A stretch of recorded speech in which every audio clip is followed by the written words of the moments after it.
Um, okay, so we're gonna start at Numbers chapter 32, verse 1. Please, when we get to chapter 33, can somebody please remind me? Like, all you got to say is the journey. Just pause, like, stop me on chapter 33 and just make sure I remember all you got to say is the journey, and I'll pick it up. Okay, so Numbers chapter 32 and verse 1. Now, the children of Reuben and the children of Gad had a very great multitude of cattle. And when they saw the land of Jazer and the land of Gilead, that behold, the place was a place for cattle. The children of Gad and the children of Reuben came and spake unto Moses and to Eleazar the priest and unto the princes of the congregation, saying, Ataroth and Dibon and Jazer and Nimrah and Heshbon and Elealeh and Shabam and Nebo and Beon, even the country which the Lord smote before the congregation of Israel, is a land for cattle, and thy servants have cattle. Okay, so in those first four verses, something that sticks out off the break that they said in verse, and you see it in verse 1. It says, behold, the place was a place for cattle. Why is this something that sticks out? So we know that the tribes of Reuben and Gad, obviously, they have a lot of cattle. What animals are considered cattle? Cows, that's one. Oxen, that's another one.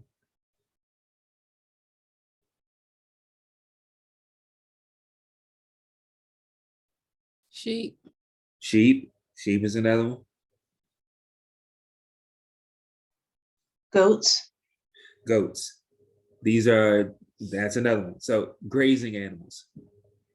Any animal that needs to graze. Even horses are considered cattle in some regard because they need to graze. What are some of these things that grazing animals need? What is the major things that they need other than shelter and food? What do they need? They need water and grass or hay if they have. Absolutely, they need water, grass, hay. As a farmer, what do you need? What would be an ideal type of environment to raise up a large group of cattle? As a farmer, to raise a large group of cattle, you would have to have a large parcel of land. A large parcel of land, yes. That's fruitful with those things. That's fruitful. So you said land. So you would need a lot of land. Would you need to have like a lot of mountains, or would it need to be wide open, kind of flat? Probably wide open, definitely wide open. And if mountainy with water, and I'm just going by what I see at home, and low, that's all. Yes, you would like it to be wide open, so that they could defend themselves, or if you had to defend them from predators and things like that, you want to be able to see them coming from a long distance.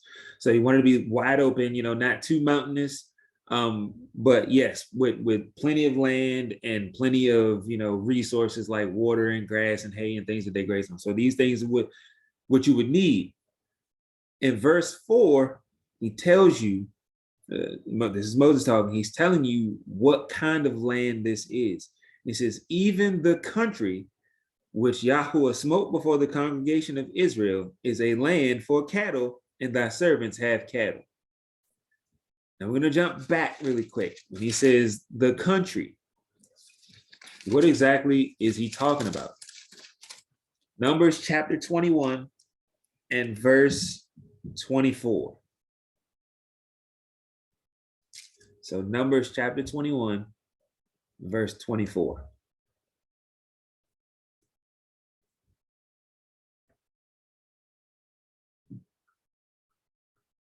And it reads, And Israel smote him with the edge of the sword and possessed his land from Arnon unto Jabbok, even unto the children of Ammon, for the border of the children of Ammon was strong.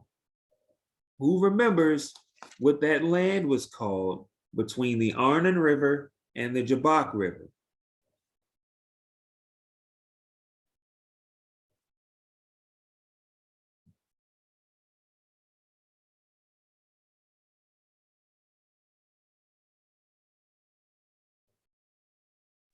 Was it Canaan? No, it wasn't. It wasn't Canaan yet. Canaan is on the other side of Jordan. Right now, we're on the east side of Jordan. Remember the Exodus and the path that they took. They went around Edom. They went around Moab, because the Most High said, "Do not vex Moab, for I have not given you that land as an inheritance." So then they went around Moab and they went into the land of the Amorites, and they slew the Amorites. But where were the Amorites living?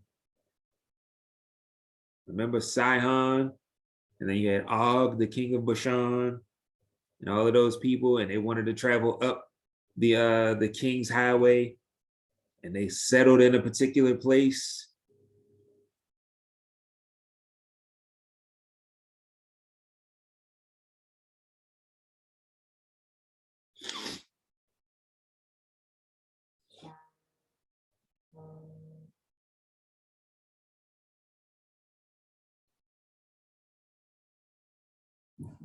A big clue is it's where Ruth was from. Moab? Moab. Not just Moab, but what?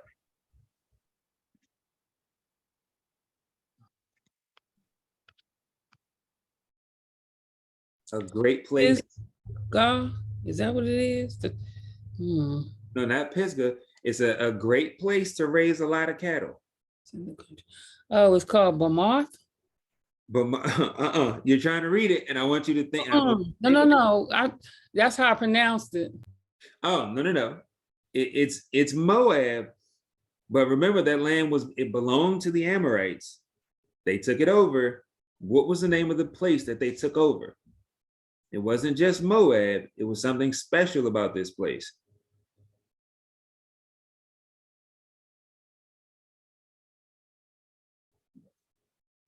Jahaz? No. You guys are thinking about the names of the cities. It was called Moab, but it was something special about this part of Moab. And in verse 4, he kind of gives away. He says, even the country which Yahuwah smote before the congregation of Israel is a land for cattle.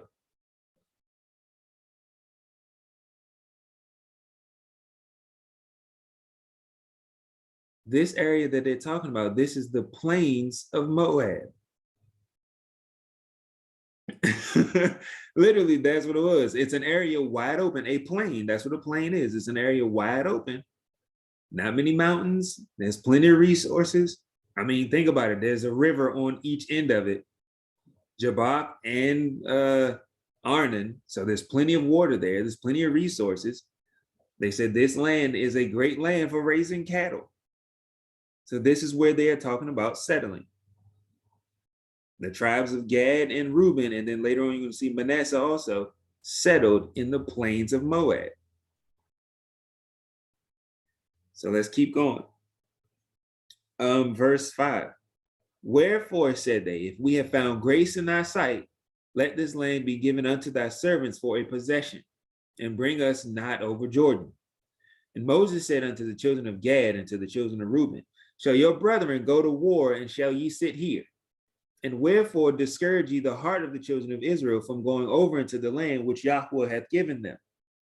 Thus did your fathers when I sent them, from Kadesh Barnea to see the land. For when they went up unto the valley of Eshcol and saw the land, they discouraged the heart of the children of Israel, that they should not go into the land which Yahuwah had given them. And the Lord's anger was kindled the same time. And he swore, saying, surely none of the men that came up out of Egypt from 20 years old and upward shall see the land which I swear unto Abraham, unto Isaac, and unto Jacob, because they have not wholly followed me. save Caleb, the son of Jephunneh, the Kenizzite, and Joshua, the son of Nun, for they have wholly followed Yahuwah. Sidebar. Who, so it says in verse 12, save Caleb, the son of Jephunneh, the Kenizzite. Does that mean that Caleb was not an Israelite? No, So what does it mean for Caleb to be a Kenizzite? that's where he lived at. No. Well, yes and no.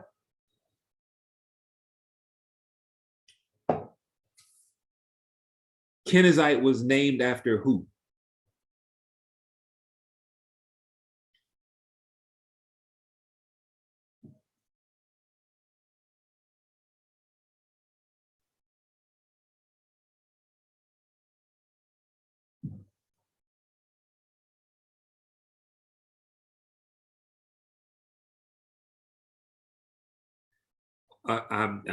This is it's a trick question. Kenny. Kenny. Yeah, there you go. He's named after Kenny. It's absolutely right. It's just one of his ancestors. The ancestors of Caleb was a man named Kenez. And his descendants, Kenez himself was an Israelite. His descendants were called Kenizzites. Now, he may have had a city that he built for himself that he named after himself, and Caleb lived there or had lived there at one point. But Kenez was just a man that's in Caleb's ancestry. That's all it was. He was still an Israelite, probably from the tribe of Judah. He was an Israelite, but his name was Kenez, and so his descendants carried that name as Kenizzites. Verse 13. And Yahuwah's anger was kindled against Israel, and he made them wander in the wilderness 40 years until all the generation that had done evil in the sight of Yahuwah was consumed. And behold, ye are risen up in your father's stead, an increase of sinful men, to augment yet the fierce anger of Yahuwah toward Israel. All right, now real quick, before we get into this next part, who is Moses talking to?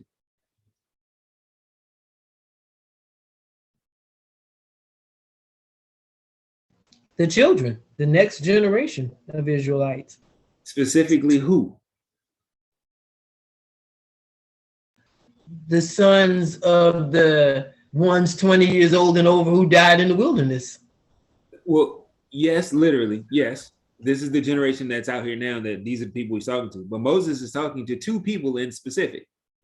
He's talking to those of Gad and Reuben. Yes, he's talking to Gad and he's talking to Reuben. See, it starts off in 32:1. Now the children of Reuben and the children of Gad had a very great multitude of cattle. And then we're going to go down and it says in verse 2, the children of Gad and the children of Reuben came and spake unto Moses. So these are just a group of people from the tribe of Gad and from the tribe of Reuben. And like I said a little earlier, we're going to see later on that also there's going to be someone here from the tribe of Manasseh who wants to stay with Reuben and Gad. So Moses is talking to specifically the princes of Reuben and the princes of Gad, and then later on you can see the princes of Manasseh, the prince of Manasseh. So this is who Moses is talking to. And Moses tells him in verse 14, and behold, ye are risen up in your father's stead, an increase of sinful men, to augment yet the fierce anger of Yahuwah toward Israel.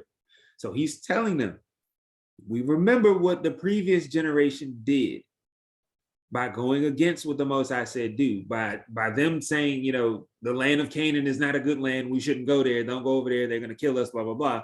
By doing that, they triggered the Most High's anger, and he killed off an entire generation and made them wander in the wilderness for 40 years. You guys are trying to do the exact same thing, and for what? Let's go to verse 15. For if ye turn away from after him, he will yet again leave them in the wilderness, and ye shall destroy all this people. Now in verse 15, who is going to destroy all the people? Yahuwah. Nope. Read it carefully. Moses? Nope. Moses is the one talking. The complainers. The one, The yeah, complainers. Yes. Keisha, is that what you were saying? yeah. The ones complaining. You're absolutely right. This is why, yes, Yahuwah will come down and administer the punishment. Yes. But it's not because he just wants to punish you for no reason. They are the ones who are complaining, the ones who backbite, the ones who murmur. We've seen that pattern. Every time the children of Israel would murmur against Moses and Aaron, the Most High would get angry, he would punish them, and somebody had to die for it. Almost every time somebody died for it. The only person who didn't die from their backbiting and murmuring was Miriam. She came pretty close. So every time somebody does that, the Most High is right here. Moses is not considering it that it's the Most High who's going to kill you. No, it's you who are going to kill us. You are going to make the Most High mad at us, and you are going to be the reason why he kills us off. This is what we're seeing in verse 15. Now, how does that apply to us today?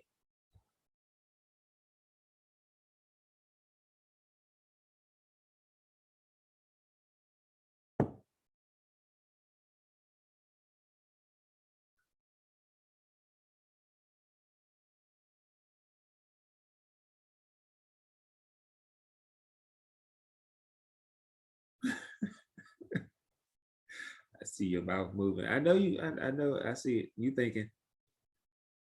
How does that apply to us today?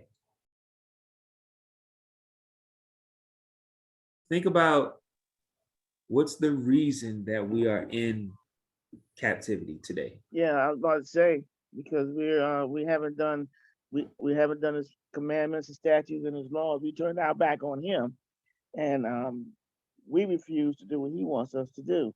And he's gonna leave us in the wilderness until he said he will leave us here until we come back to him, but changing our ways, repent.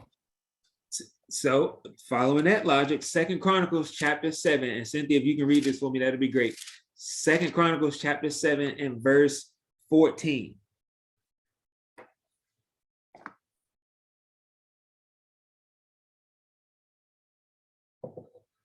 All right, let me get there. Shoot. See, I didn't think you were going to call on me today. You thought I forgot? No, I didn't think you were going to, I didn't think you forgot. I just, the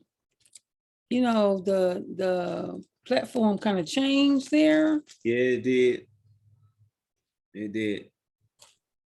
So now I have to, shoot. I got 2 books open, so that's why I'm struggling. Okay, 2 Chronicles. Give me the rest of it. 14. All right. Chapter 7, verse 14. 14 and 7 or 7 and 14? 7 and 14. Thank you. All right, 2 Chronicles 7 and 14 says, if my people, which are called by my name, shall humble themselves and pray and seek my face and turn from their wicked ways, then will I hear from heaven,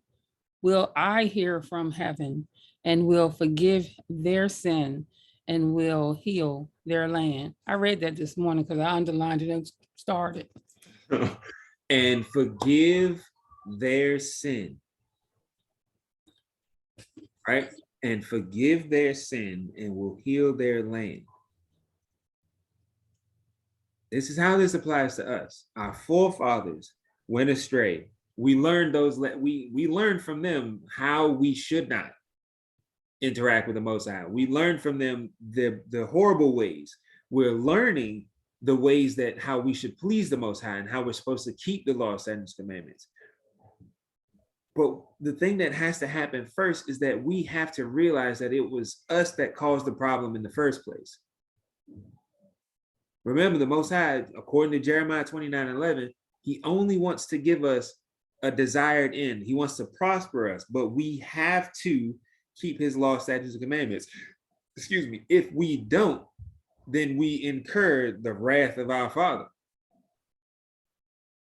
It's not that he wants to punish us. It's not that he wants, because in order for him to punish us, we have to do something wrong. So he does not want us to do something wrong for us to inherit those punishments. He wants us to follow him. He wants us to keep the law, statutes, and commandments so that he does not have to punish us. But if we break the laws, he is prepared and he is ready and able to punish us. So in verse 15, back in Numbers 32, verse 15, he says, for if you turn away from after him, he will yet again leave them in the wilderness. The same thing that he did to them back then, he will do it again. If you don't follow him like you're supposed to, he will punish you again. And ye shall destroy all this people. One thing, can I say something? Yes. Right now, these guys that are not doing his statutes, laws, and commandments, they are in the wilderness. They are. And he has done this, what he said. Mhm. Yes, we are here in that place.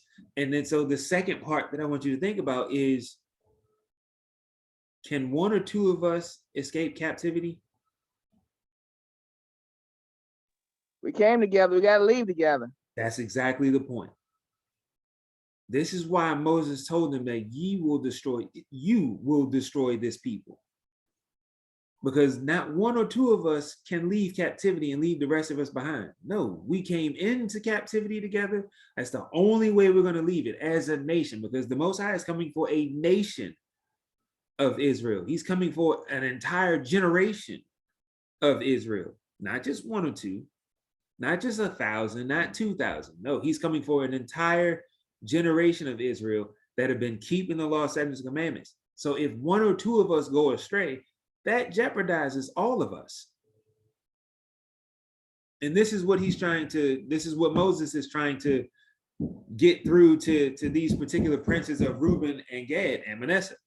So verse 16, and they came near unto him and said, we will build sheepfolds here for our cattle and cities for our little ones. But we ourselves will go ready armed before the children of Israel until we have brought them unto their place, and our little ones shall dwell in the fenced cities because of the inhabitants of the land. We will not return unto our houses until the children of Israel have inherited every man his inheritance. What is the inheritance of every man of the children of Israel?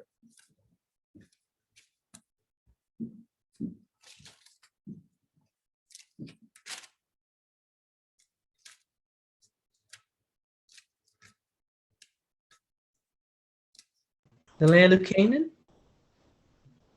Is it just the land of Canaan? 40 acres and a mule. 40 acres and a mule, that's all we asked for. And a little barbecue. Just a day off so we can throw a barbecue. That's all we need. The land of Canaan represents what? The land of milk and honey. The land of milk and honey, what did you say? I said the promised land. Promised land, yes. But what does it represent? It's symbolic. Your head and neck moving. I don't know what you said. Is it Jerusalem where we supposed to be? The New Jerusalem. I mean, this is where the land of Canaan physically becomes the land of Israel, and the capital of Israel is Jerusalem. So yes, that physically happens. But what is it symbolic of? The land of Canaan, the land of milk and honey, the land of prosperity, the land of peace. What is it symbolic of? Is it signifying that these are the righteous people because they're following the laws and statutes, commandments of Yahweh? Yes, that's absolutely right. But it's a very simple way to say this. What is the land of Canaan symbolic of? Heaven. Heaven, Promise. the kingdom, promise. Yes, that's what it is. Genesis chapter 17 and verse 8.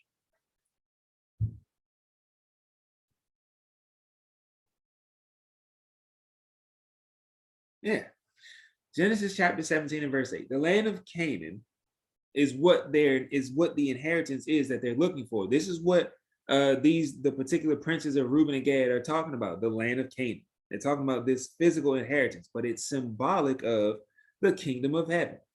So Genesis chapter 17 and verse 8, Cynthia, whenever you're ready. Genesis 17 and verse 8 says, "And I will give unto thee and to thy seed after thee the land wherein thou art a stranger, all the land of Canaan for an everlasting possession, and I will be their God." Oh, You see yeah. that? You see that, and their everlasting possession.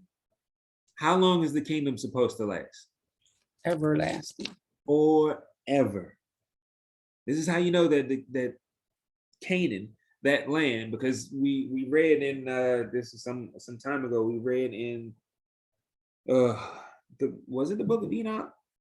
I think it may have been the book of Enoch where they describe how the Most High delegated the land of Canaan for the children of Israel, even way before Noah, before the flood, well, after the flood, before anybody else got there. He said that this land is supposed to be for the children of Israel, and Canaan was like, "I'm going to move in there anyway." Or I believe that was in the book of Enoch. But this is what that is talking about. Because the land of Canaan is representative of the kingdom of the children of Israel and the kingdom of heaven, it was never supposed to go to anybody else.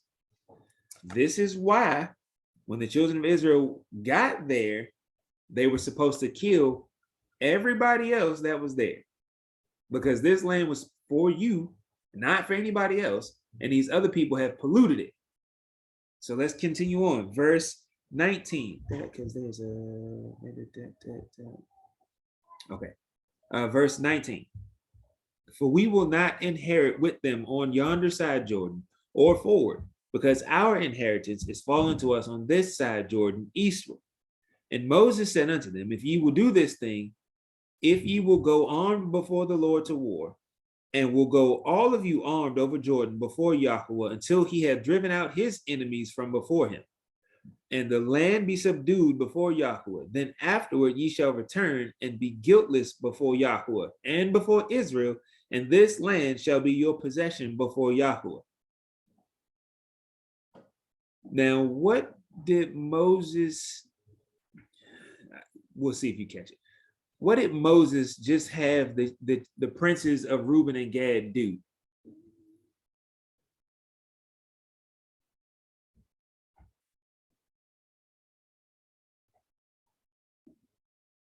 What did he just have them do?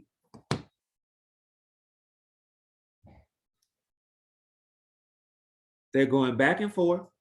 The children of Reuben and Gad say, "Hey, look, we want this land on this side of Jordan. This can be our inheritance. We'll take this. We're happy with this." Moses says, "Now, if you will do everything that you said you will do, then the Lord will be happy with you, and you won't be guilty before the Lord or before Israel." What did he just have them do? What did he just, oh, I almost gave it away. They made a promise. There you go. There you go. He just made them make he didn't make them, but he worded it in a way that this is now a promise, or what's another word for it? A vow. A vow. He just made them vow that they would do this. Now let's continue on. Verse 23. Verse 23. "But if ye will not do so, behold, ye have sinned against Yahweh, and be sure your sin will find you out." Now, verse 23, what is the sin that they're guilty of?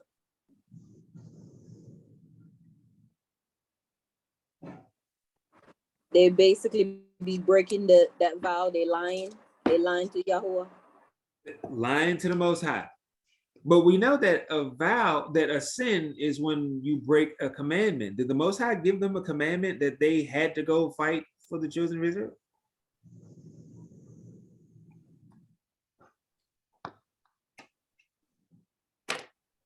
Let's go to the book of Ecclesiastes, chapter 5, verses 4 through 6.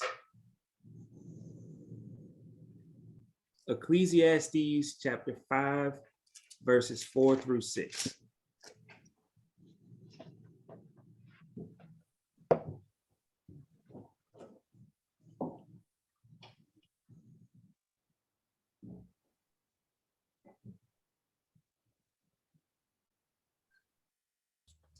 Ecclesiastes 5, 4 through 6. Yes. When you vow a vow unto Elohim, I'm reading from the sea for this time, Go for it. prefer not to pay it, for he has no pleasure in fools. Pay that which you have vowed. Better is it that you should not vow than that you should vow and not pay. Let me keep going. Yes, verse 6, please. Okay. Oh, you did say 6. I wrote it down too. Suffer not your mouth to cause your flesh to sin. Pause. Suffer not thy mouth to cause your flesh to sin. What is that in reference to? Don't make a promise you can't keep. That's all it is. We're still talking about the vow. When you make a vow to the Most High and you don't live up to your end of that vow, you have just sinned to the My Most High. dad used to say, don't let your mouth write a check your body can't cash. Absolutely. Continue on.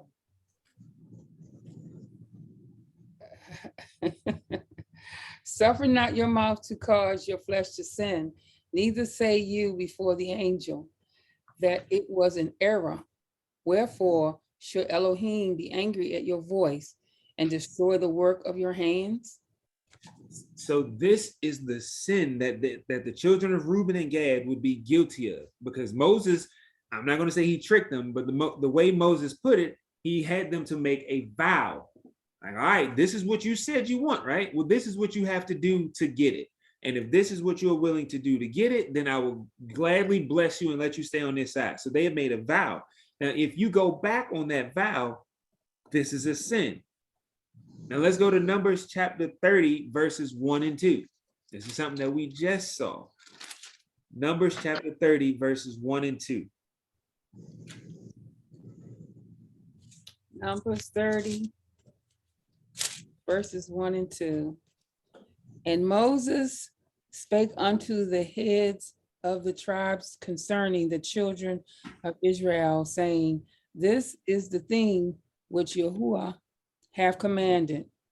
And if a man vow a vow unto Yahuwah, or swear an oath to bind his soul with a bond, he shall not break his word. He shall do according to all that proceedeth out of his mouth. So that's exactly what it is. If you make a vow to the Most High, you have to do that thing. You have to do it. If you don't, that's a sin. And the Most High said, we saw that in Ecclesiastes, the Most High said that I will destroy the work of your hands if you go back on your vow against me. This is why he says it's better for a man to not vow to me, because I'm going to hold you to it. So let's continue on, verse 24. Build you cities for your little ones and folds for your sheep, and do that which hath proceeded out of your mouth. See how smart Moses is? He's reminding them. You just made a vow, right? You know you just made a vow. So everything you said out of your mouth, you did it. You said it. 25. And the children of Gad and the children of Reuben spake unto Moses, saying, thy servants will do as my Lord commanded. Our little ones, our wives, our flocks, and all our cattle shall be there in the cities of Gilead. Now I want to draw something to your attention. So let's jump back up to verse 16 and 17. And they came near unto him and said, we will build sheepfolds for our cattle and cities for our little ones. But we ourselves will go ready armed before the children of Israel until we have brought them unto their place. And our little ones shall dwell in the fenced cities because of the inhabitants of the land. Now jump back down to verse 26. Our little ones, our wives, our flocks, and all our cattle shall be there in the cities of Gilead. Why are they so, I'm not going to say why are they so obsessed. From these three verses, what is it, obviously, that's important to these princes of the children of Reuben and the children of Gad? Safety of their children. And their property. Yeah. and their property, and what else? Oh, their wives. And their wives. Let's go to Psalms 127, verses 3 through 5. Psalms 127, Verses 3 through 5. verses 3 through 5. Lo, children are a heritage of Yahuwah, and the fruit of the womb is his reward. As arrows are in the hand of a mighty man, so are the children of the youth. Happy is a man that has his quiver full of them. They shall not be ashamed, but they shall speak with the enemies in the gate. To see the metaphor that David is given, right? This actually might even come from Solomon. The metaphor that he's given right here when he says that children are like arrows in a quiver to a mighty man. And in this particular instance, that mighty man he's talking about is an archer. Can an archer be an archer without arrows? Is he any good without arrows? No, If we go to war and you got the best archers of anywhere, but they don't have no arrows, are they any good to you? They're just wasted space out there. But this is the metaphor that either David or Solomon is putting forth right here. Children to a man are the same as arrows to an archer. They are absolutely necessary. Now, why are children necessary to a man? to continue the building of the, I just say Israel. It's almost like it's like a vine producing good fruit. Absolutely. You'll know a man by his fruit, right? But what does he say in verse 3? Lo, children are a heritage. This is the legacy that you leave behind. The only way that people know that you ever existed on the planet is by what you left behind. Your children.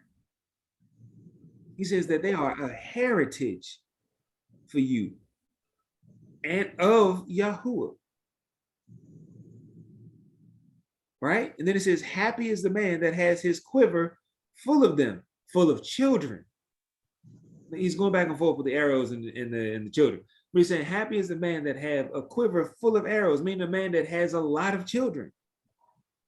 All right? So let's go to 1 Samuel chapter 30, verses 1 through 4. So not only are children important, but they're necessary. And we kind of touched on this last week when we were talking about wealth and what we leave behind. If you don't have, you can have all the wealth in the world, but if you don't have children to leave it to, if you don't have a heritage to leave behind, then that's just wasted time. 1 Samuel chapter 30, verses 1 through 4.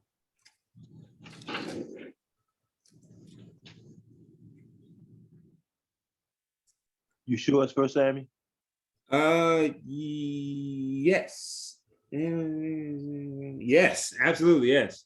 Yes, 1 Samuel chapter 30, verse 1 through 4.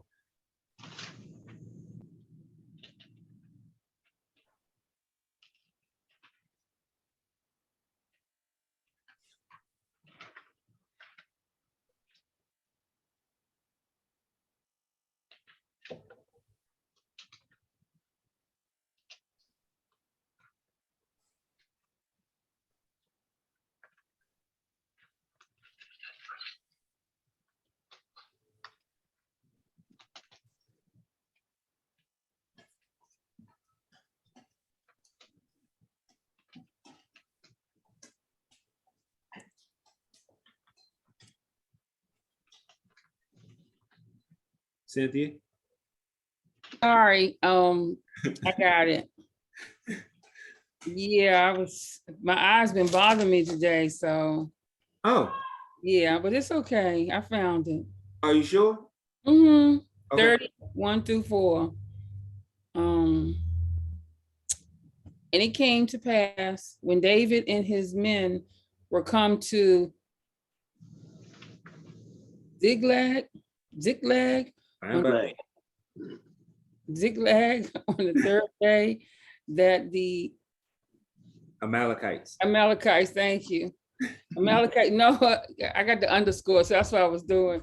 Amalekites had invaded Negev and Ziklag and smitten Ziklag and burned it with fire, and had taken the women captives that were therein. They slew not any, either great or small, but carried them away and went on their way. So David and his men came to the city, and behold, it was burned with fire, and their women and their sons and their daughters were taken captives. Then David and the people that were with him lifted up their voice and wept until they had no more power to weep. So this, we are talking about a military. These are not just your average everyday. These are the men who are between the ages of 20 and 50 who are able to go to battle and who are able to fight. And these are mighty men, right? This is David's troop, David's army. When they got back home, they saw that their home had been burned and their wives and their sons and their daughters had been taken away. And what did the scripture say that they did once they saw that? They lifted up their voice and wept. And they wept. They cried.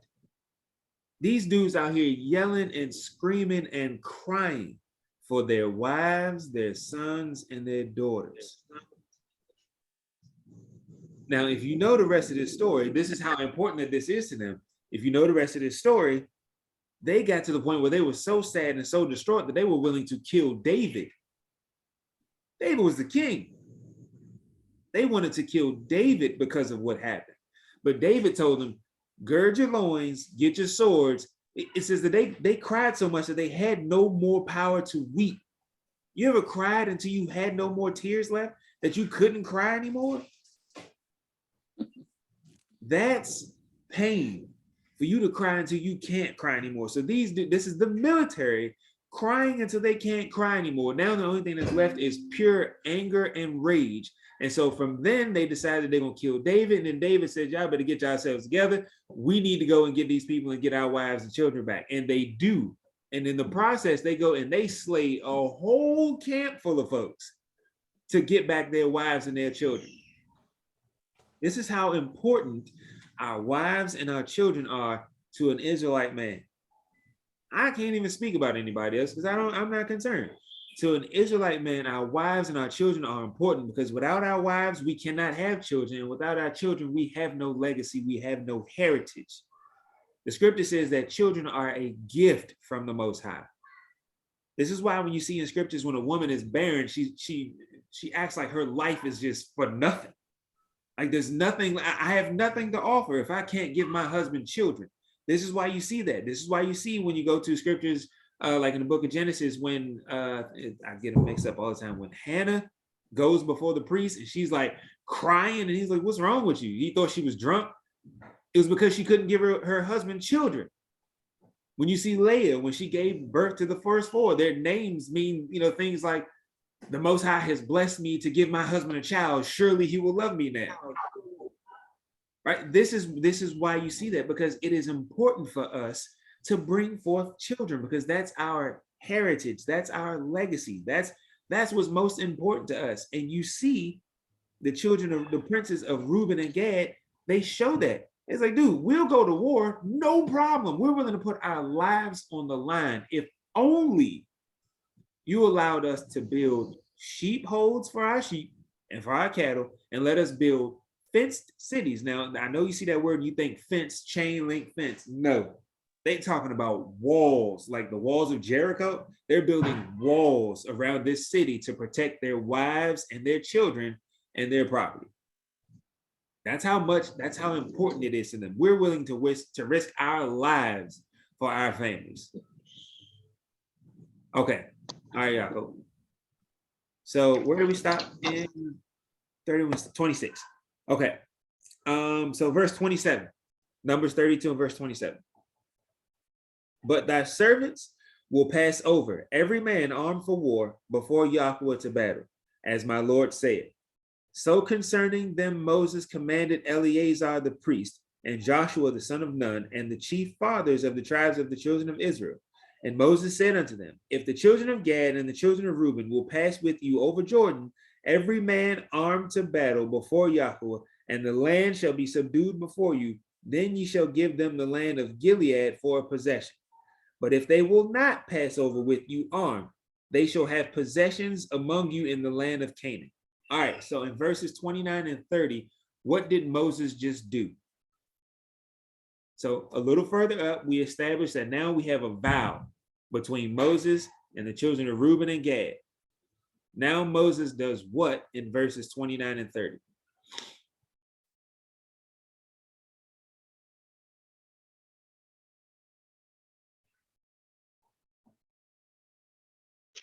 He's willing to give them another portion of the land.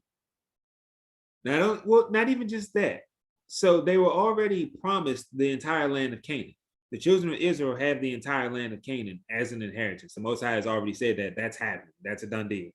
They already have that. So if the children of Reuben and Gad don't go with them, they just get the original portion of their inheritance that they already had from the beginning. But right now, Moses he's doing something. He's doing something. Let everything be established. Now, Elder Joseph says this all the time. Let everything be established by what? 2 or more witnesses. By 2 or 3 witnesses. So what did Moses just do in verses 29 and 30? Sealed it with the 2 witnesses. He just sealed it with 2 or 3, probably 100,000 witnesses, because he just brought in who in verse 28. So concerning them, Moses commanded Eleazar the priest and Joshua the son of Nun and the chief fathers of the tribes of the children of Israel. So now he just made that thing, this is now ironclad. So by 2 or 3 witnesses, Moses has just made this vow that the children of Reuben and Gad just vowed. He just made that thing law. You got to do what you said you're going to do.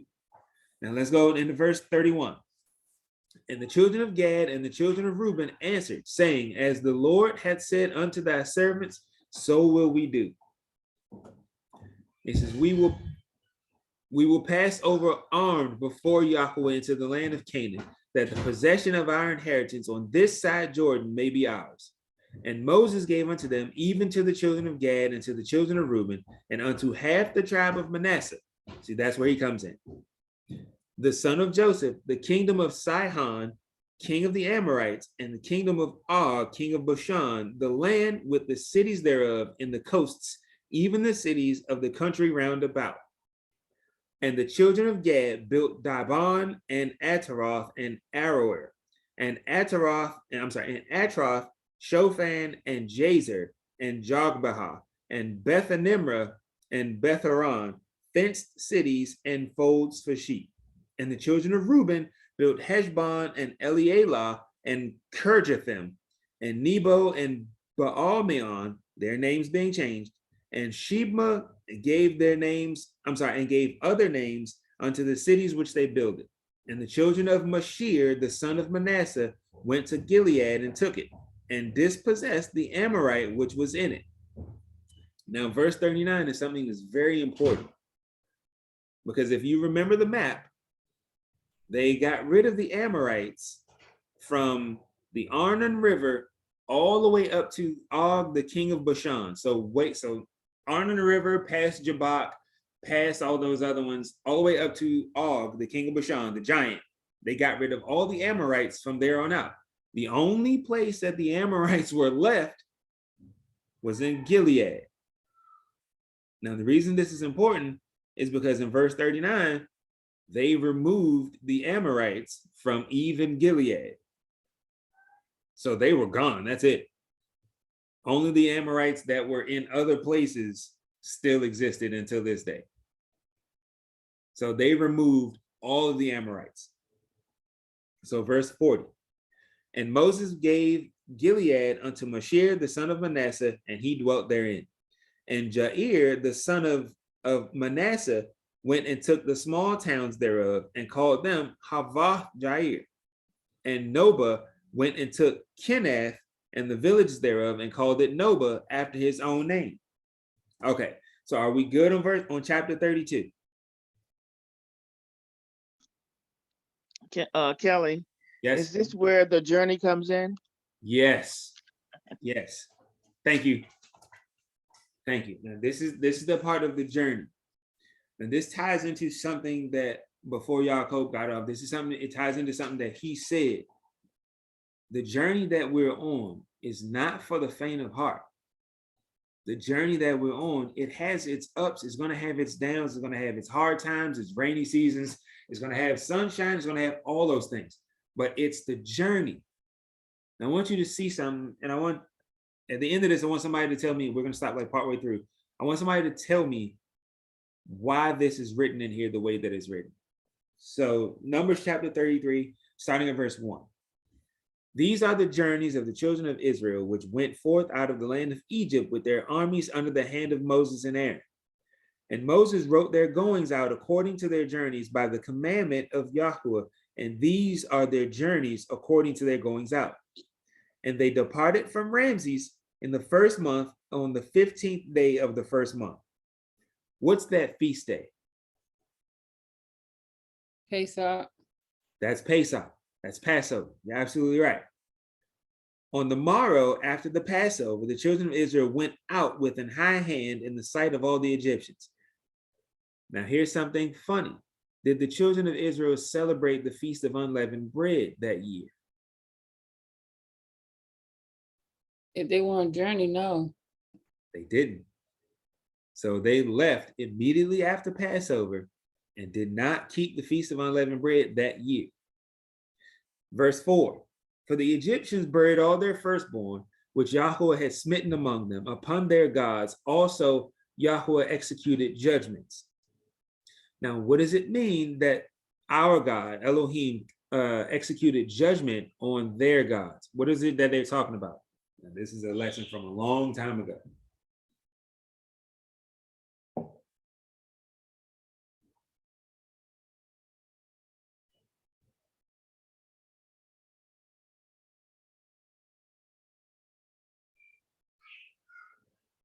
That they tore down all their statues and things like that and things like that? Is that it?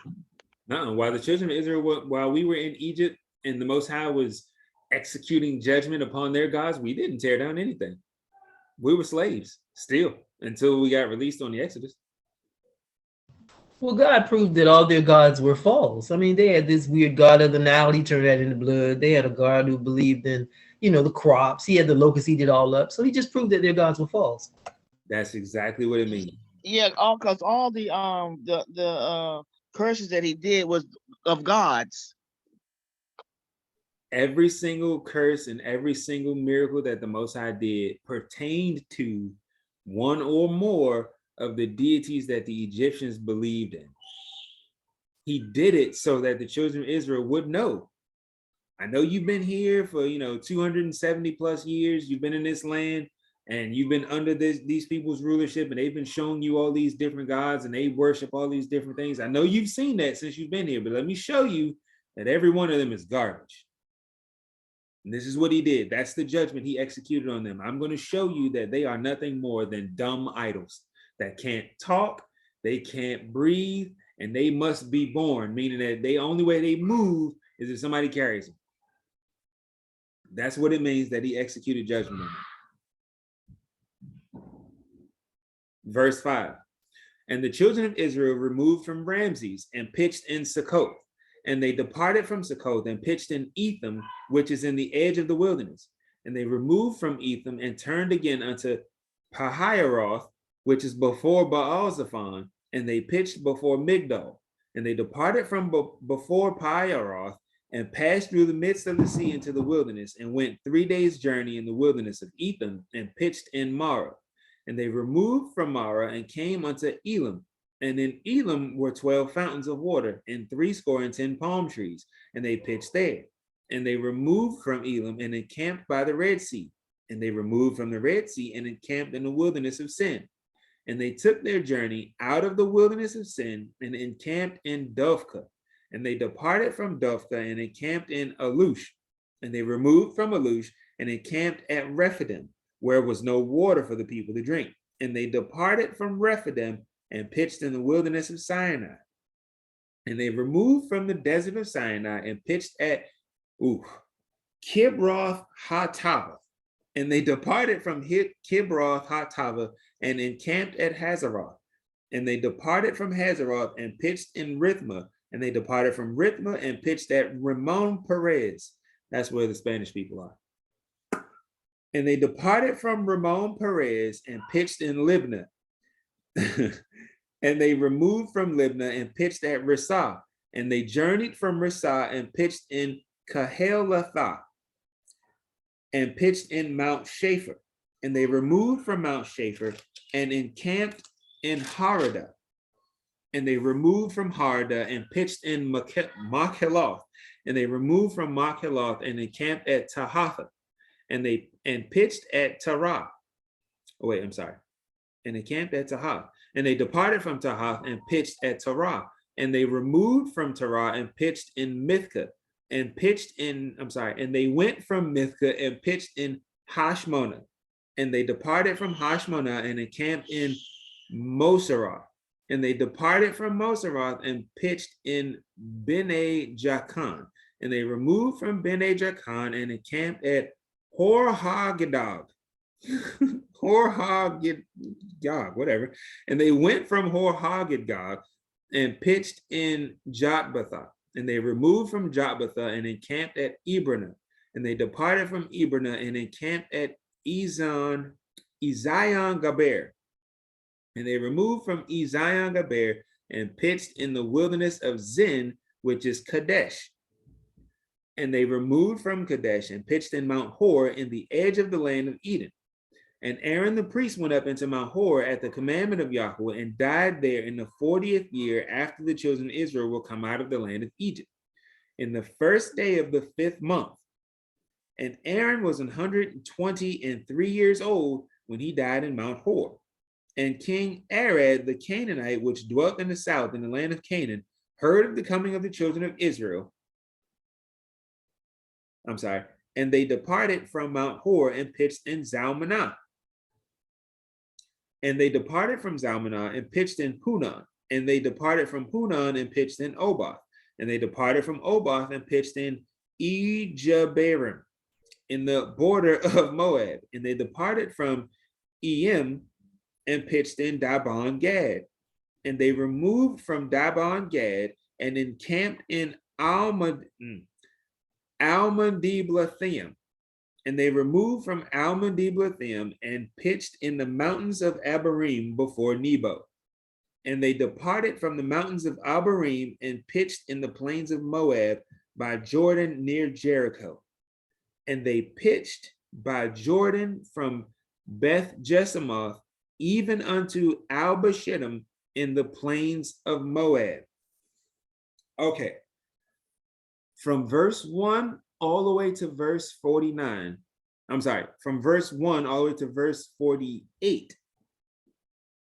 You see them coming into a land and they leave. They enter into a land and then they pitch in that land and then they depart from that land. That happens the entire time. Now, what we don't see are all the ups and downs that's happening.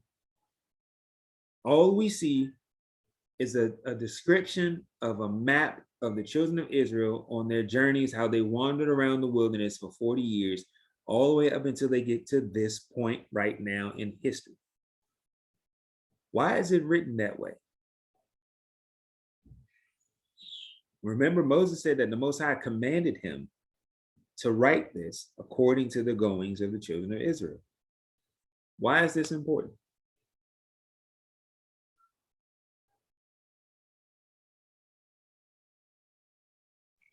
Is it to show that the Lord was with them and that they conquered because he was with them each and every place that they went to?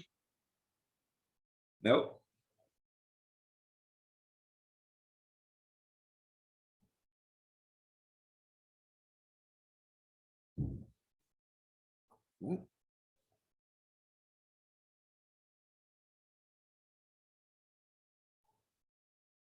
Anyone else want to try?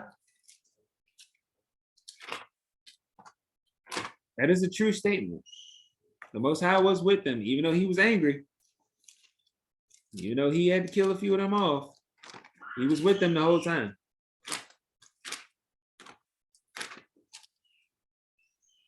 Is it just to, not only just to show the records of where they traveled, but for them to look back and see pretty much how their disobedience caused them to move from place to place when they could have probably go from A to B instead of A to Z, then come back to A?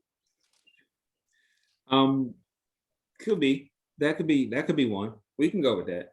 To show them, like, this is a reference for you guys. Like, all you had to do was just be obedient, and it would have took you 11 days from point A to point B, quick and easy. But instead, you guys had to go around the hard way. You had to learn the hard way. That could be one. What's another reason?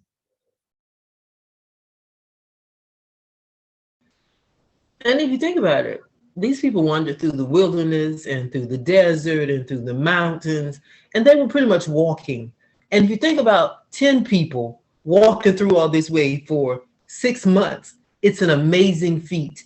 But when you're thinking about hundreds of thousands of people, or 2 million people, or however many people it was, for 40 years walking, you can't carry enough food to walk for 40 years. You can't carry enough water. You can't carry enough clothing to survive through this many people through this journey. So I guess it was just a reminder that the Lord, his grace was sufficient for you for 40 years, because you couldn't have provided for yourself for that long over this distance for this many people, if you think about it.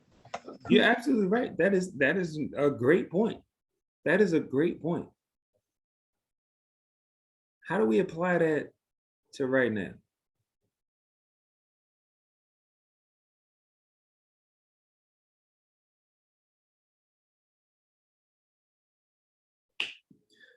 How do we apply what we saw from this journey? They went way across and around Robin Hood's barn to get to some place that they could have walked next door to. The Most High provided for them, he kept them. How does that apply to us today?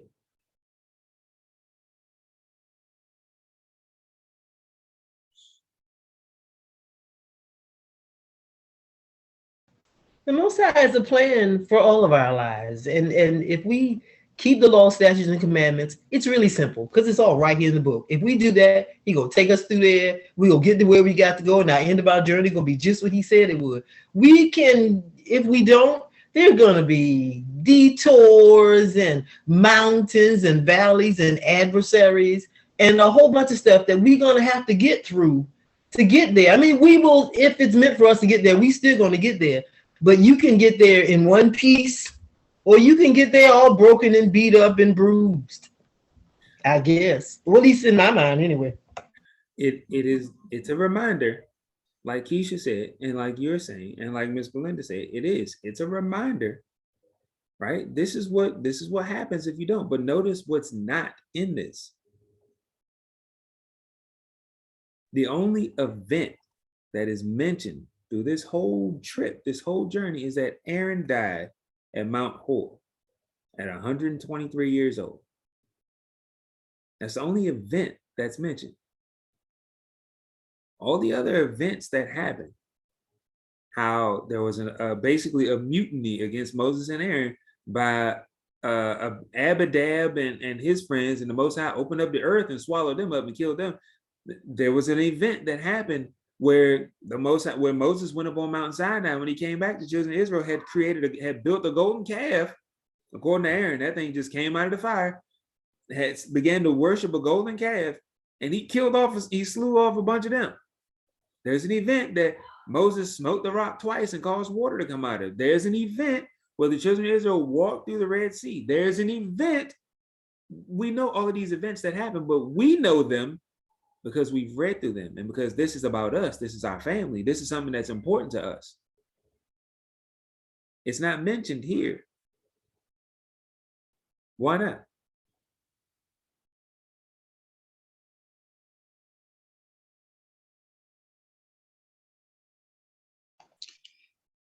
Because the mention of the place will help the people remember what happened there. Exactly. All I got to do is remind you of a story. And you remember, if you were there or if you know the story, you'll be able to tell me everything that happened in that story. It's not for everyone. Some people will read through that in the book of Numbers and be like, man, that was a waste of time. He could have just said they left Ramses and they walked to Canaan. No. But in every one of those places, something happened.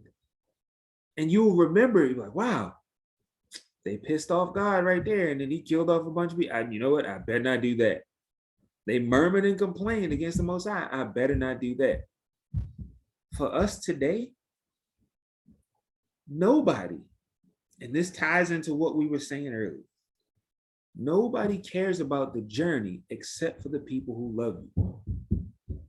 Your testimony won't do anything for anybody who doesn't care for you. Your testimony, this is why we read that scripture in Revelation 12 and 11. They overcame the enemy by the blood of the Lamb and by their testimonies.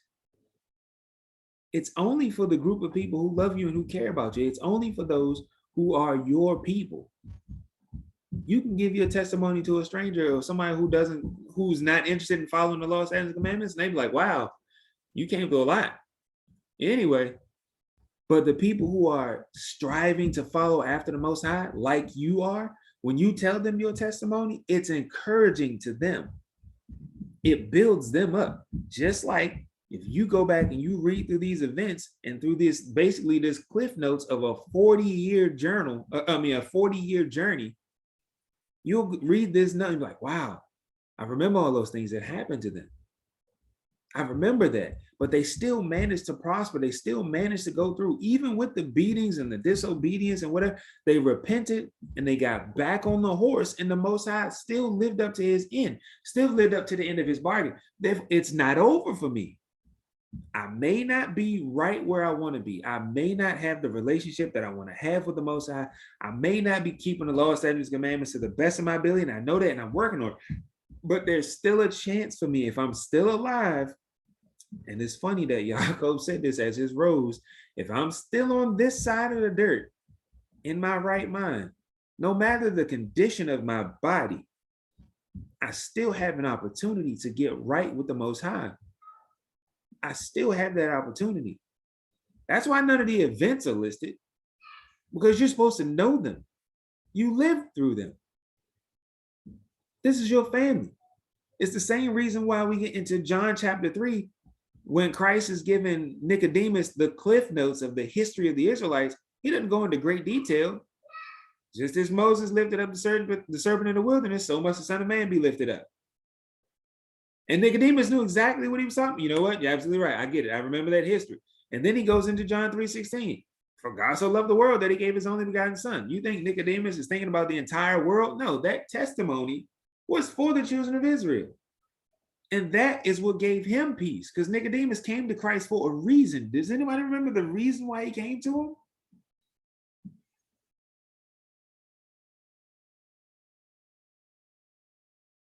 He needed clarity.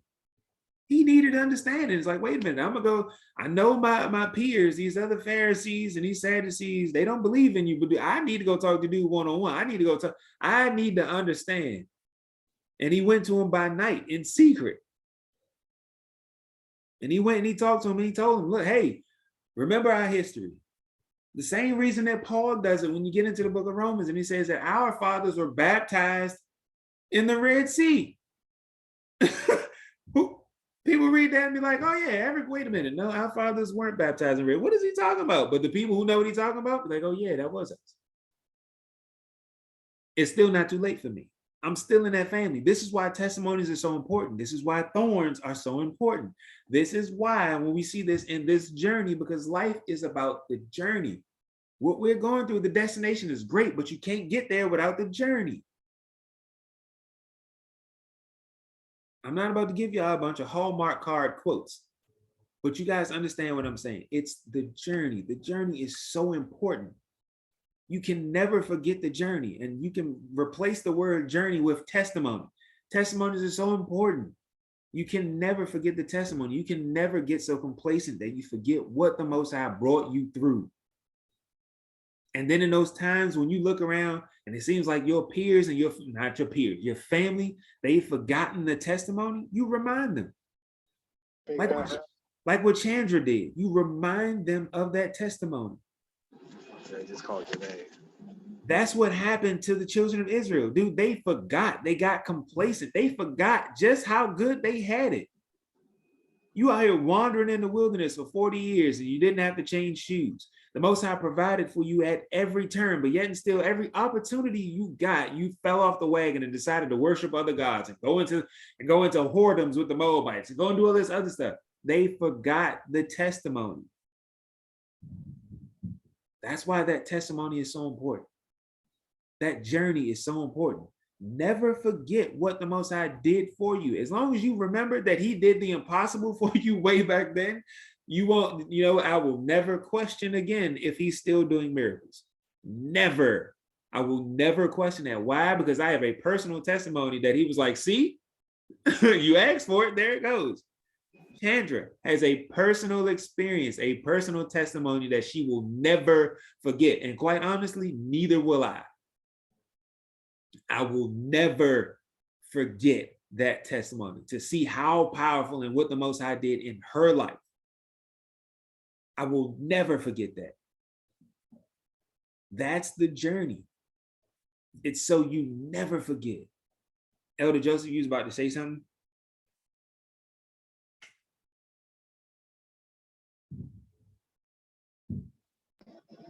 No, we're just listening. Okay. So that's the purpose. That's the purpose of why it was written like that. He only showed them the journey. And it's something important that we have to remember is, let's go to Ecclesiastes chapter 9 and verse 11. Ecclesiastes chapter 9, verse 11. Cynthia, whatever you find it. Okay. Ecclesiastes 9, verse 11, and it reads, I returned and I saw under the sun that the race is not to the swift, nor the battle to the strong, neither yet bread to the wise, nor yet riches to men of understanding, nor yet favor to men of skill, but time and chance happens to them all. The race is not given to the swift. If you ever get to know Shabbat Shalom, Elder, if you ever get to spend any time around Yaakov, this is something that he says all the time. This race is not a sprint, it's a marathon. You gotta endure. That's what the journey is. You gotta endure. There's gonna be some ups and downs, there's gonna be some horrible times, but you have to endure to the end of it. You don't endure good times, you don't endure pleasant times, you don't endure prosperity and wealth, you endure hard times. Okay, so that was verse 49. So back to Numbers 33 and 50. Verse 50. And Yahuwah spake unto Moses in the plains of Moab by Jordan near Jericho, saying, speak unto the children of Israel and say unto them, when ye are passed over Jordan into the land of Canaan, then ye shall drive out all the inhabitants of the land from before you, and destroy all their pictures, and destroy all their molten images, and quite pluck down all their high places. And ye shall dispossess the inhabitants of the land and dwell therein, for I have given you the land to possess it. All right.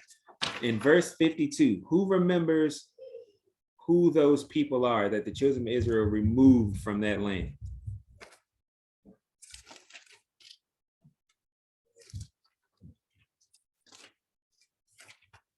The Amalekites? That's one of them.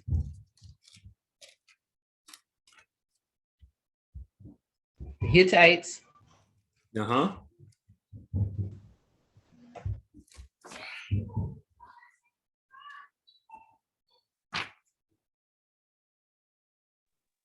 Almond, blade, them. Uh-uh. I don't even know who you were trying to pronounce. Uh-uh. 47, man, 47.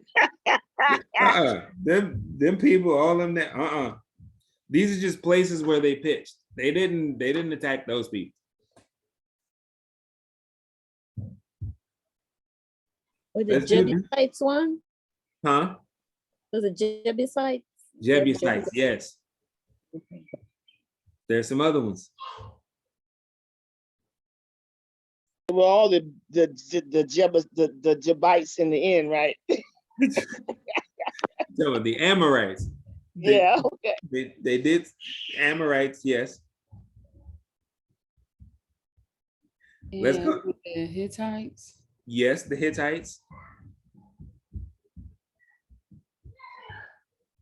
Let's go to Deuteronomy chapter 7, verses 1 and 2. These are the people that are named. They are named like directly. These are the people that the Most High calls the children of Israel to kill and remove them from the land of Canaan. Ready? Yes. All right. Deuteronomy 7. Did you say 1 through 2? 1 and 2. All right. Deuteronomy 7, 1, beginning at 1. When Yahuwah thy Elohim shall bring thee into the land whither thou goest to possess it, and have cast out many nations before thee, the Hittites, the Girgashites, and the Amorites, and the Canaanites, and the Perizzites, and the Hivites, and the Jebusites, 7 nations greater and mightier than thou. And when Yahuwah thy Elohim shall deliver them before thee, thou shalt smite them and utterly destroy them, and thou shalt make no covenant with them, nor show mercy unto them. Absolutely. So those are those nations. So write those down in case you need to, you might see this again. Write those down. These are the nations that they slew on their way to Canaan. I mean, utterly slew. The Hittites, Girgashites, Amorites, Canaanites, Perizzites, Hivites, and Jebusites. And that's not to mention some of those smaller groups that were just, those are the major cities. There were some cities in between there that didn't get names. They didn't even get notoriety. I think the Most High just said that, and they slew all those other cities in that area too. So when they killed the king Og of Bashan, they killed him and all the neighboring cities. That's all you got. They didn't say what those people were or what their names were. They weren't even worthy of names. Just like Lot's wife. Never heard her name. She was just done for. So also in the fact that those were the ones that were destroyed, the Most High tells you what they were supposed to do in that land. Once they got that land, you're supposed to cleanse that land out. He says in verse 52, it says, you shall drive out all the inhabitants of the land from before you and destroy all their pictures and destroy all their molten images and quite pluck down all their high places. When we get to Deuteronomy 7, and he says, don't make any covenant with them. He says, you shall smite them and utterly destroy them. Thou shalt make no covenant with them, nor show them any mercy. All of this ties in together. You don't make covenants with them. You don't show them any mercy. You must destroy all their pictures, all their molten images, and pluck down all their high places. So don't do anything after them. We see this again in Jeremiah chapter 10. He says, for all the images or before I mess it up, Jeremiah chapter 10 verse 1.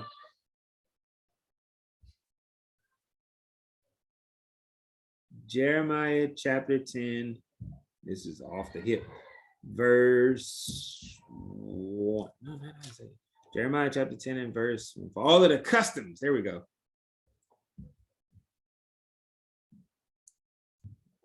Jeremiah 10, verse 1. Can you read it? Verse 3. Yes, please. Jeremiah 10 and verse 3. Jeremiah 10 and verse 3. For the customs of the people are vain. For one cuts a tree out of the forest, the work of the hands of a workman with an axe. Let me keep going. No, we understand that that's Christmas. All But right. this is what he's saying. He's saying, don't follow after their ways. There's another verse when he says, learn not the way of the heathen, right? And this is talking about the same thing. Don't, all of their customs are vain. So when I tell you to pluck down their high places, that's talking about their altars. There's even another instance where it says, burn down their groves. So all of their trees, like get rid of all of that. So this is what the Most High is saying. You destroy their pictures, their molten images, and their high, and pluck down their high places. Don't make any don't have any covenants with them, and show them no mercy. Is that still how we're supposed to apply to the other nations today? Should we be applying that to the other nations today? You say no. Why not? I didn't say utterly destroy them. Not that part. That part is we can't just be going around killing people. Nope, we can't do that. Are you referring to their customs? Their customs, we should not be making covenants with them. What is the most common covenant that is made with people nowadays? The marriages. Marriage. So should we be making marriages with them? Should we be celebrating in their same customs and their same holidays? Nope. Should we follow after their molten images? Nope. Should we be worshiping their pictures? No. So should be, this is something good, even though the things that they have as altars now, like we probably don't even pay attention to it. But should we be worshiping on their altars? Meaning like, let's see, how can I put this? Hang on one second.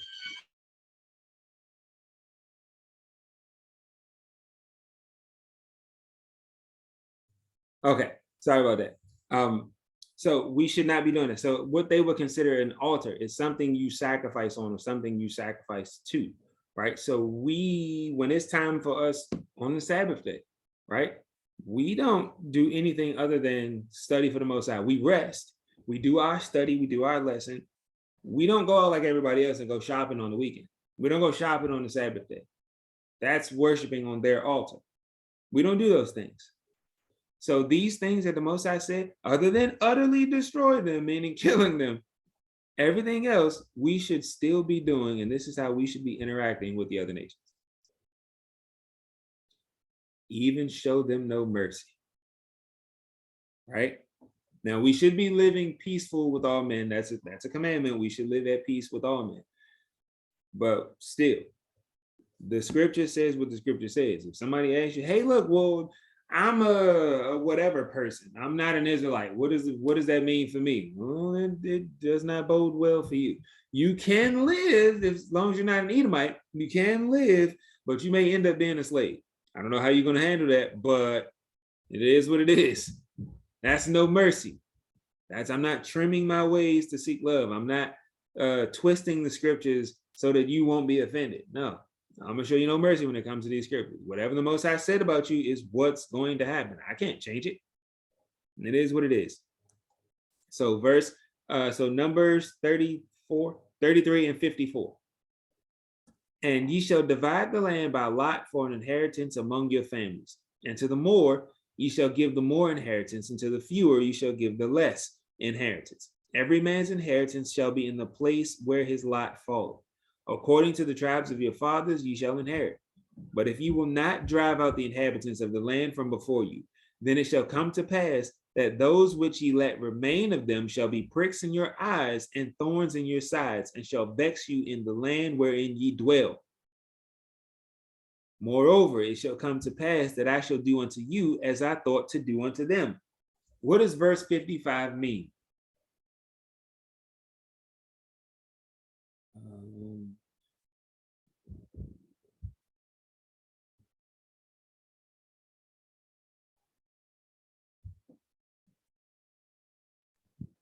That they'll end up being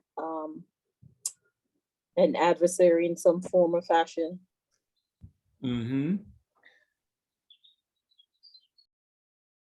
Okay, I'm not gonna pick on you. Let's go to Deuteronomy 28 and verse 43.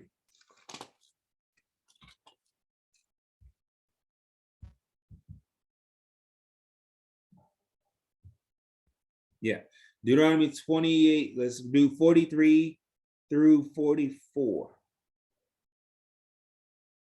Ooh.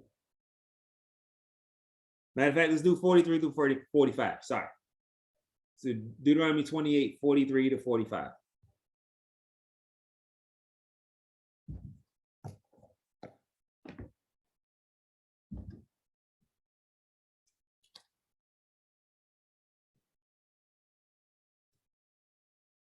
Oops.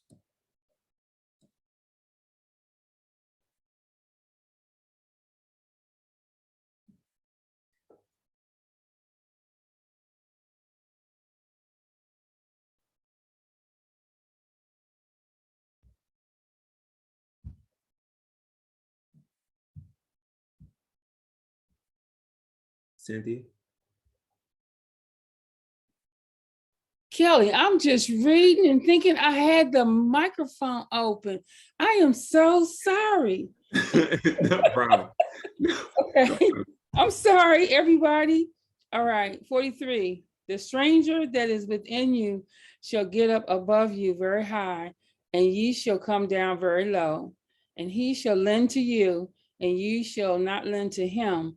And he shall be the head, and ye shall be the tail. Moreover, all of these curses shall come upon you, and shall pursue you, and overtake you, till you be destroyed, because ye hearken not unto the voice of Yahuwah Elohim to guard his commandments and his statutes, which he commanded you. So do you see how that works?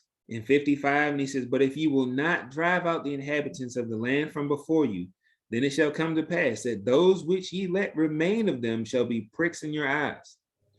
Deuteronomy 28 says that the stranger that is within thee, that's talking about these, that's not the stranger as in your people who you're not familiar with or from another land. No, these are just heathens. The strangers that is within thee shall get up above thee very high, and thou shalt come down very low. So the Most High says that what he would have done to them, he's going to do to you. If you read this, who is supposed to be up very high and who's supposed to be very low?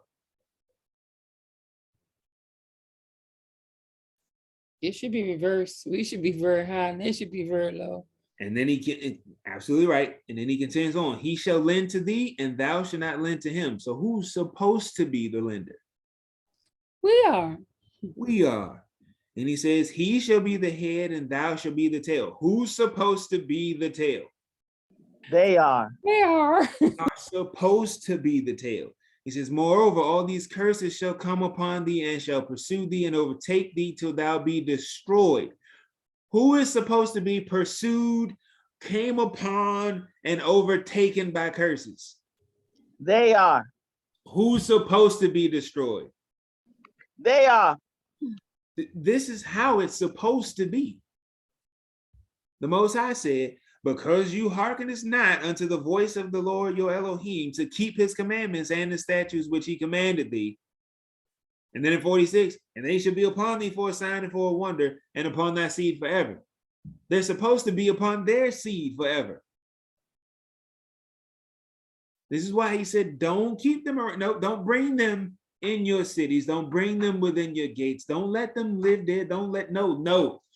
What's the scripture that I want to? As iron rusted, so is it. Never trust thine enemy. As iron rusted, so is his wickedness. I got that one right. Is that Ecclesiastes?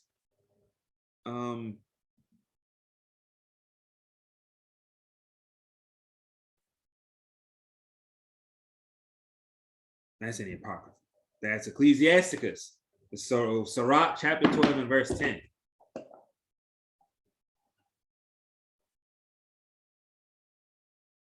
So anybody who don't believe that the Apocrypha is supposed to be a part of the book, dude is quoting straight out of the scripture. So Sirach chapter 12 and verse 10 and 11. Matter of fact, go to 14. You don't want me to read the first, just go to 14? No. I'm sorry. Sirach chapter 12 and go from 10 to 15. Sirach 12, beginning at 10. Never trust your enemy, for like as iron rusts, so is his wickedness. Though he humble himself and go crouching, yet take good heed and beware of him.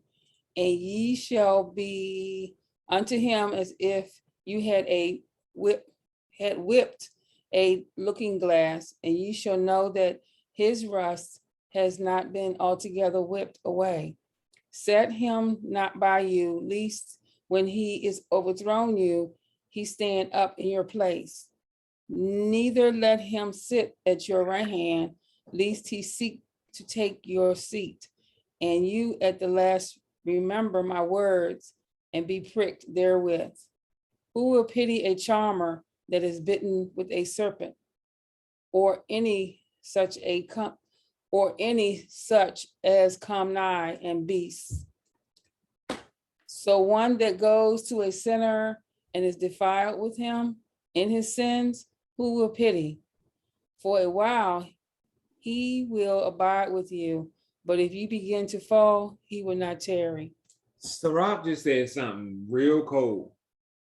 He says, who, so one that goes to a sinner and is defiled with him in his sins, who will pity? So you riding around in a car, you just left the club with somebody. They've been drinking, you know it. You riding around in the club with that person, you letting them drive. If you get in a car accident, so we supposed to be sad because you made a dumb decision and got in the car with a drunk driver and let that drunk driver drive? we supposed to be sad for you, right? Sirach is like, ain't no way. He said, who will pity a snake charmer when he get bit by a snake? That was supposed to happen to you. Come on, man. You out, leave that snake alone. He says, where is it? Who will pity a charmer that is bitten with a serpent, or any such as come nigh wild beasts? You see on TV when animals attack, they have all but taken that show completely out of circulation, out of syndication. You out here playing with deer urine, and then when a deer come up to you and beat the snot out of you, people supposed to be like, oh, that was terrible. No, that was not terrible. That's what you get. Same thing. Sirach he's mirroring the same thing that Moses is writing in the book of Numbers. If you let your enemies in your gate and you hang around them and you let them stay with you, when the wickedness that they have in them surfaces and you become a victim, that's your fault. You ain't supposed to be there. The Most High told you, don't let them stay. He said, you shall utterly destroy them and remove them from their land. If you let them stay there, they shall be pricks in your eyes. Dude, this is how we're supposed to entertain them now. Keep them at arm's length. Nope, you can't. No, you can't come over the house. You can't come to the cookout. I'm tired of black people doing. I'm tired of my people doing that. Oh, look, Leonardo DiCaprio or somebody, he can come to the cookout. No, he can't come to the cookout. That's an Edomite. And if you let him in, he's going to be the lender. You're going to be the tail. He's going to be over you. Don't let the devil ride. Yeah, absolutely right.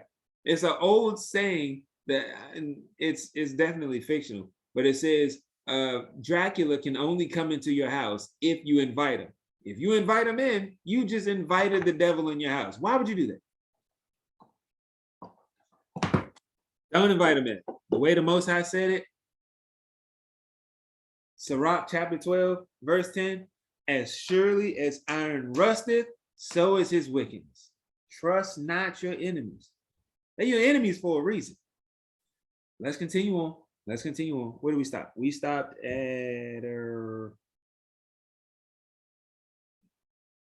56. Okay, so are there any questions in 33 about the journey or about anything that we got? In your notes, just write that in chapter 33, 1 through 49. This is the journey. So, all right, chapter 34 and verse 1. And Yahuwah spake unto Moses, saying, command the children of Israel and say unto them, when ye come into the land of Canaan, when ye come into the land of Canaan, this is the land that shall fall unto you for an inheritance, even the land of Canaan with the coasts thereof. Then your south quarter shall be from the wilderness of Zin along by the coast of Edom, and your south border shall be the outmost coast of the salt sea eastward. And your border shall turn from the south to the ascent of Akrabim, and pass on to Zin. And then going forth thereof shall be from the south to Kadesh Barnea, and shall go on to Hazar Adar, and pass on to Asmon. I'm not gonna lie, I need to stay off the internet, because when I first saw that, I saw Amazon. I was like, wow. Verse 5. And the border shall fetch a compass from Asmon unto the river of Egypt, and the goings out of it shall be at the sea. And as for the western border, ye shall even have the great sea for a border. This shall be your west border. And this shall be your north border. From the great sea ye shall point out for you Mount Hor. From Mount Hor ye shall point out your border unto the entrance of Hamath, and the goings forth of the border shall be to Zedad. And the border shall go on to Ziphron, and the goings out of it shall be at Hazaranan. This shall be your north border. And ye shall point out your east border from Hazaranan to Sapham. And the coast shall go down from Shepham to Riblah on the east side of Ain. And the border shall descend and shall reach unto the side of the sea of Chinnereth eastward. And the border shall go down to Jordan, and the goings out of it shall be at the salt sea. This shall be your land with the coast thereof round about. Okay. I want you guys to notice something. This is, so if you can keep track of this, this is the description of the map of the land of Canaan. This is the description of the map of the land of Canaan. This is the land that the children of Israel were supposed to have as an inheritance. All right, keep that in your mind, the land for an inheritance. So verse 13. And Moses commanded the children of Israel, saying, this is the land which ye shall inherit by lot, which Yahuwah commanded to give unto the 9 tribes and to the half tribe. To the 9 tribes and to the half tribe. For the tribe of the children of Reuben, according to the house of their fathers, and the tribe of the children of Gad, according to the house of their fathers, have received their inheritance. And half the tribe of Manasseh have received their inheritance. Now, right here in verse 14, and it says, and half the tribe of Manasseh, it shouldn't be translated that way. It should have been, and the half tribe of Manasseh. You see, because it sounds like it's saying half of Manasseh got it. It's not half of Manasseh, it's the half tribe of Manasseh. Verse 15, the 2 tribes and the half tribe have received their inheritance on this side Jordan near Jericho, eastward toward the sunrise. And Yahuwah spake unto Moses, saying, these are the names of the men which shall divide the land unto you, Eleazar the priest and Joshua the son of Nun. And ye shall take 1 prince of every tribe to divide the land by inheritance. And the names of the men are these. Keep track of the names. Count. Hang on 1 second. Yes. Okay. So keep track of these names. I want you to count them out to yourself. And you shall take 1 prince of verse 18, and you shall take 1 prince of every tribe to divide the land by inheritance. And the names of the men are these: of the tribe of Judah, Caleb, the son of Jephunneh. And of the tribe of the children of Simeon, Shemuel, the son of Ammihud. Of the tribe of Benjamin, Elidad, the son of Chislon. And the prince of the tribe of the children of Dan, Buki, the son of Jogli. The prince of the children of Joseph, for the tribe of the children of Manasseh, Hanniel, the son of Ephod. And the prince of the tribe of the children of Ephraim, Kemuel, the son of Shiftan. Do me a favor, take them upstairs. And the prince of the tribe of the children of Zebulun, Elizaphan, the son of Pharnoch. And the prince of the tribe of the children of Issachar, Paltiel, the son of Azan. And the prince of the tribe of the children of Asher, Ahihud, the son of Shalomi. And the prince of the tribe of the children of Naphtali, Padahel, the son of Ammihud. These are they whom Yahweh commanded to divide the inheritance unto the children of Israel in the land of Canaan. Okay, how many names was it? What? 11. There were 11 names. All right, now let's not forget the other two from the tribe, the prince of Reuben and the prince of Gad. How many names is that?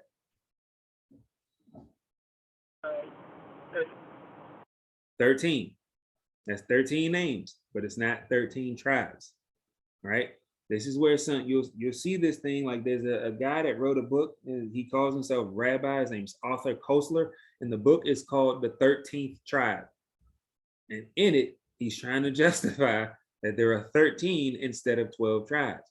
But the understanding is not there. They don't have the understanding. The understanding is there are only 12 tribes. In truth, Manasseh and Ephraim make up one tribe, and that's Joseph. But the tribe of Joseph does not get an inheritance of land. He split his inheritance in two. That's why they call them half tribes. So together they make up one. It's 13 names, but 12 tribes. Get down.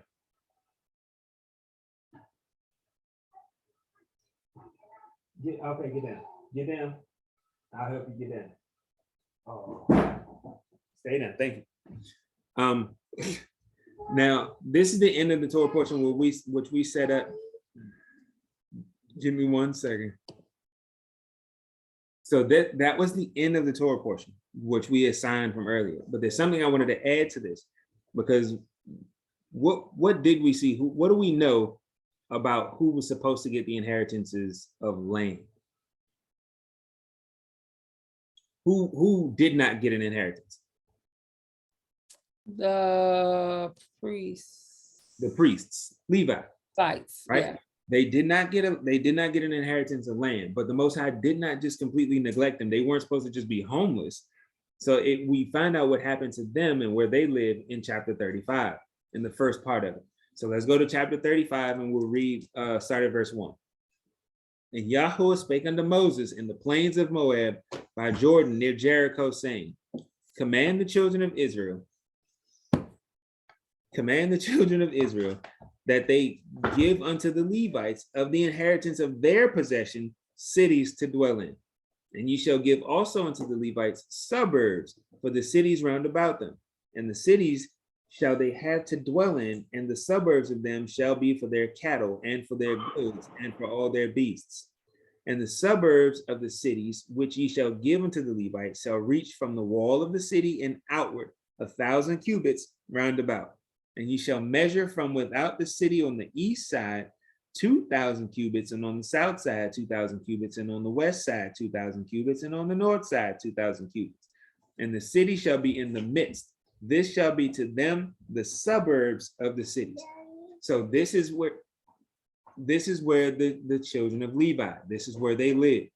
So they didn't necessarily get an entire portion of the land. It's just that wherever you guys are going to put the temple, remember, it's the same setup that the Most High gave Moses when they laid out how the tabernacle was supposed to be.